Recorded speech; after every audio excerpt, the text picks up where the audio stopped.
শুভ দুপুর বন্ধুরা, পুষ্পা কিচেনে আপনাদের স্বাগত জানাই। আজকে আমি বাড়ির পাশের মাঠ থেকে কচি কচি কচু পাতা তুলছি, এটাই আজকে রান্না করব। তো দেখতে থাকুন ভিডিওটা, আশা করি আপনাদের ভালো লাগবে। এই কচু পাতা রান্না করতে তেমন কিছু লাগে না, শুধু লাগে রসুন আর কাঁচা লঙ্কা। আমি রসুনগুলো ছুলে নিয়েছি আর কাঁচা লঙ্কা চিড়ে নিচ্ছি। রসুনগুলোকে একটু শিলপাটায় ভালো করে থেতো করে নেব। এই রান্নাটা করতে তেমন কোনো ঝামেলা নেই, খুব সহজে হয়ে যায় আর খেতেও দুর্দান্ত টেস্ট হয়। আমার রসুনগুলো থেতো করে নেওয়া হয়ে গেছে, এবার আমি রসুনগুলোকে উঠিয়ে নিচ্ছি একটা থালায়। আপনারা আমার এই ছোট চ্যানেলটির পাশে থাকবেন, এরকম আরও নতুন নতুন রান্নার ভিডিও আমি আপনাদের সামনে নিয়ে আসব। আমার রসুন থেতো করে তুলে নেওয়া হয়ে গেছে, আর ওদিকে আমি কচুর পাতাগুলোকেও ভালো করে জল দিয়ে ধুয়ে পরিষ্কার করে নিয়েছি। এবার আমি কচু পাতাগুলোকে ভালো করে কুচিয়ে নেব। বেশি ঝিরি করে কুচাবো না, বড় বড় করে একটু কেটে নিচ্ছি। কচু পাতাগুলো আমি সব বড় বড় করে কুচিয়ে নিয়েছি। এবার আমি চলে যাব রান্নার দিকে। আমি উনুনে কড়াই বসিয়ে দিয়েছি, কড়াই গরম হয়ে গেছে। এবার দিয়ে দিচ্ছি আমি পরিমাণ মতো সাদা তেল। তেলটা একটু নাড়িয়ে চাড়িয়ে দিয়ে আমি ফোড়ন দিয়ে দেবো। ফোড়নে দিয়ে দিচ্ছি কালো জিরে। এই রান্নায় কালো জিরেটা একটু বেশিই লাগে। কালো জিরে দিয়ে আমি একটু নাড়াচাড়া করে ভেজে নিয়েছি। এরপর আমি দিয়ে দেবো আমার থেতো করে রাখা রসুন। রসুনটা দিয়ে আমি ভালো করে একটু নেড়ে চেড়ে ভেজে নেব। রসুনটাকে একটু সময় নিয়ে আমি লাল লাল করে ভেজে নেব। তারপরে দিয়ে দেবো আমি চিড়ে রাখা কাঁচা লঙ্কা।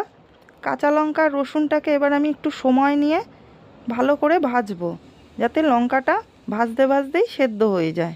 আমার রসুন আর কাঁচা লঙ্কা ভালো করে ভেজে নেওয়া হয়ে গেছে। এবার দিয়ে দেবো আমি পরিমাণ মতো লবণ। লবণটা দিয়েও একটু নেড়ে চেড়ে ভালো করে আমি ভেজে নেব। তারপরে আমি দিয়ে দেব পরিমাণ মতো হলুদ।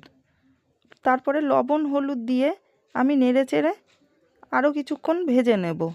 রসুন আর লঙ্কা যত ভালো করে ভাজা হবে এর ফ্লেভারটা তত ভালো হবে, তাই আমি একটু সময় নিয়ে ভালো করে ভেজে নিয়েছি। এবার দিয়ে দেবো আমি কুচিয়ে রাখা শাকগুলো। শাকটা দিয়ে আমি একটু নেড়ে চেড়ে মিশিয়ে দেব।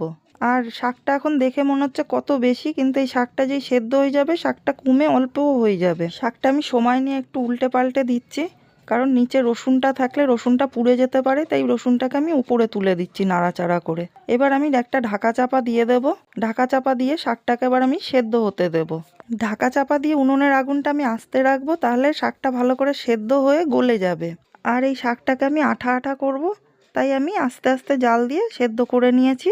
এবার আমি শাকটাকে ভালো করে নেড়ে চেড়ে ভাজবো, কারণ কচুর শাক দিয়ে প্রচুর জল বেরোয়। জলটা টানিয়ে আমি আস্তে আস্তে শাকটাকে ভাজবো আর খুন্তি দিয়ে একটু ভালো করে ঘেঁটে দেব।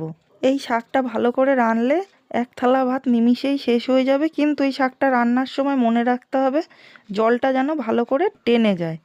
জল যদি ভালো করে না টানে তাহলে একটু গলা চুলকোতে পারে। ওর জন্য আমি আস্তে আস্তে জাল দিয়ে ভালো করে নেড়ে চেড়ে জল টানিয়ে নেব।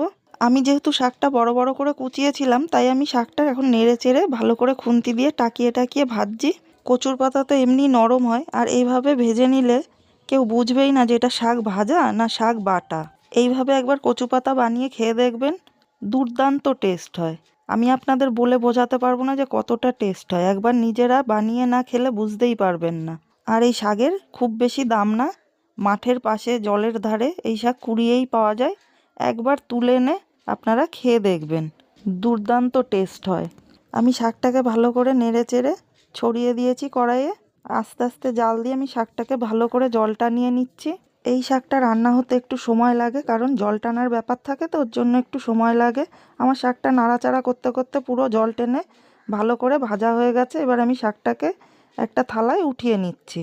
আমার এই রান্নার ভিডিওগুলো আপনাদের কেমন লাগছে আমাকে কমেন্টে অবশ্যই জানাবেন। ভালো লাগলে একটি লাইক করে দেবেন, সাবস্ক্রাইব করে আমার চ্যানেলটির পাশে থাকবেন। শাকটা আমি থালায় উঠিয়ে নিয়েছি, শাকটা এখন খাওয়ার জন্য পুরোপুরি রেডি। এইভাবে জলটা নিয়ে কচুর পাতা রান্না করে নিলে একটুও গলা ধরে না, কোনো লেবু তেঁতুল কিচ্ছু লাগবে না এই শাকের সাথে। আর দুপুরে গরম গরম ভাতের সাথে কচু পাতা দিয়ে আজকের খাবারটা আমি পরিবেশন করলাম। এরকম কচু পাতা হলে আর ঝোল তরকারি মাছ কিচ্ছু লাগে না এর সাথে। আপনাদের কেমন লাগলো খাবারটি আমাকে কমেন্টে অবশ্যই জানাবেন।